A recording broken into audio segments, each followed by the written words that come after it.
आज के डॉक्टर भीमराव बाबा साहेब आम्बेडकर 135तम जन्मजयंती।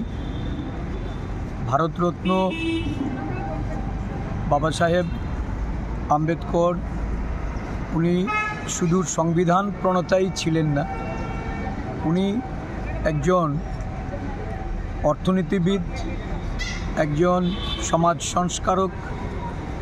এই উপনিবেশে উনি ওনার সমসাময়িক পাণ্ডিত্যের অধিকারী হিসাবে উনি সারা বিশ্বে গর্বিত।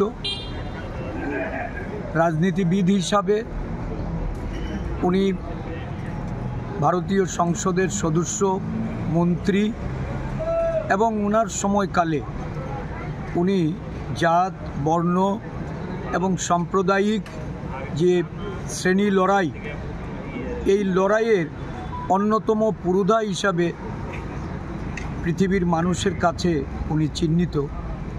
আজকে ওনার জন্মজয়ন্তীতে ত্রিপুরা প্রদেশ কংগ্রেসের সমস্ত বিভাগগুলি ঐক্যবদ্ধভাবে ওনার প্রতি শ্রদ্ধাঞ্জলি অর্পণ করার লক্ষ্যে প্রতিকৃতিতে পুষ্পার্ঘ্য অর্পণ করে আমরা এই সংবিধান প্রণেতার ভারতবর্ষের মানুষের